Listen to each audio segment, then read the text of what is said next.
कहा जाता है कि किसी भी कहानी में जितना महत्व नायक का होता है उतना ही महत्व विलन के भूमिका की भी होती है। अब अगर हम बात करें रामायण की तो इस कथा के मुख्य नायक तो भगवान श्री राम ही थे और विलन रावण था। रावण जितना ज्यादा विद्वान और वेद शास्त्र का जाता था उससे कहीं ज्यादा उसके पाप कर्म थे और उसके इन्हीं पापों को खत्म करने और दुनिया को रावण के डर से मुक्त करवाने के लिए ही भगवान विष्णु को श्री राम के रूप में धरती पर अवतार लेना पड़ा। हमने ये कथाएं तो सुन रखी हैं कि कैसे रावण ऋषि मुनियों को सताया करता था, कैसे वो स्त्रियों का अपमान किया करता था और किस तरह उसने माता सीता का हरण किया।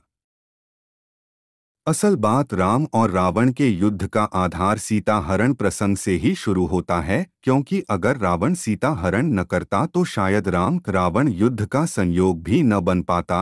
रावण ने सीता हरण अपनी बहन शूरपणखा के कहने पर किया था, ये तो आप जानते ही हैं। इसलिए अगर हम ये कहें कि शूरपणखा ही वो कड़ी थी जिसके वजह से राम और रावण में दुश्मनी की शुरुआत हुई तो ये गलत नहीं होगा। शूरपणखा ने रावण से श्री राम और लक्ष्मण की शिकायत की और रावण को सीता हरण के लिए उकसाया। असल में रावण अपनी छोटी बहन शूरपणखा से बहुत प्यार करता था, इसलिए उसकी बातों में आकर उसने ये सब किया। लेकिन उसी रावण ने अपनी ही बहन का सुहाग क्यों उजाड़ दिया? आखिर ऐसा क्या हुआ कि उसे अपनी ही बहन के पति का वध करना पड़ा?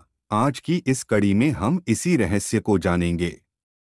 तीनों भाइयों की तपस्या खत्म हुई और सभी अपने पिता के आश्रम वापस आ गए, लेकिन सबसे शक्तिशाली वरदान रावण को मिला था और वो अपने आप को लगभग अमर मान चुका था, इसलिए वो अपनी शक्ति के घमंड में पागल हो चुका था। वरदान पाते ही उसने सबसे पहले लंका पर चढ़ाई कर दी, जहां उसका सौतेला भाई कुबेर राज करता था।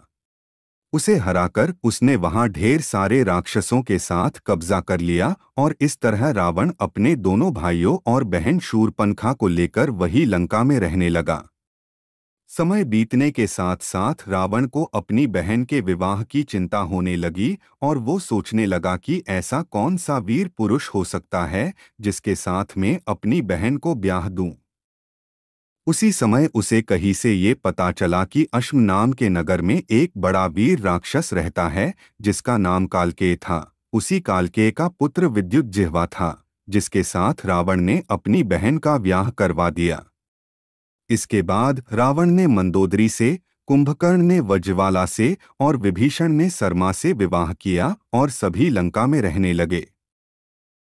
इसके बाद रावण का लक्ष्य था कि पूरी दुनिया में अपना साम्राज्य बनाया जाए और यही सोचकर अब वो अलग अलग राज्यों में आक्रमण करना शुरू कर दिया था। सबसे पहले रावण ने यक्षों की नगरी में आक्रमण करके उन सबको हराया और वहां अपना कब्जा कर लिया। इसके बाद बहुत से देवता और यहाँ तक कि दानव भी रावण से डरकर उसे अपना राजा मान लिए और अपना राज उसे सौंप दिए।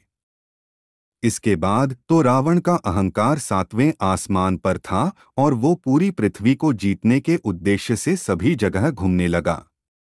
इसके बाद रावण ने यमलोक पर आक्रमण किया और वहां के देवता यमराज के साथ घोर युद्ध किया और उन्हें भी हरा दिया। लेकिन फिर ब्रह्मा जी के रोकने से रावण ने युद्ध को रोका और वहां से चला गया।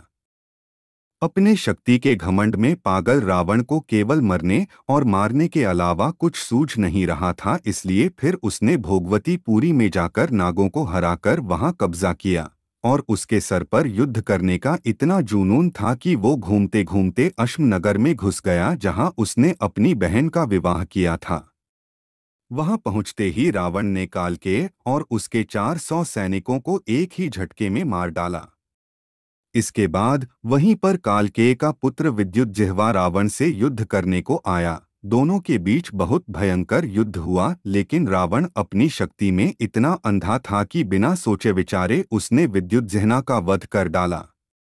सबसे जीतने के बाद रावण ने उन सभी कन्याओं और स्त्रियों का हरण कर लिया जिनके पति लड़ते लड़ते रावण के हाथों मार दिए गए थे। कि रावण यह बात नहीं जानता था कि उसकी बहन कालकेय सेनापति विद्युतजिह्वा से प्रेम अगला करती है। इस वजह से रावण ने उसका भी वध कर दिया। जबकि कई पौराणिक कहानियों में माना जाता है कि रावण जानता था कि उसकी बहन को विद्युत जिह्व से प्रेम है, इस कारण उसने उस योद्धा की हत्या कर दी।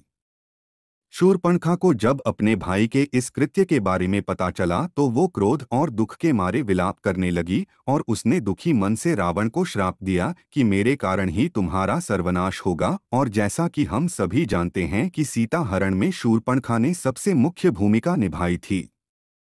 माना जाता है कि शूर्पणखा जानती थी कि राम भगवान विष्णु का रूप है। रावण को सीता हरण के लिए उकसाकर रावण की बहन ने अपने श्राप को सिद्ध किया और अपनी पति की बदला लिया।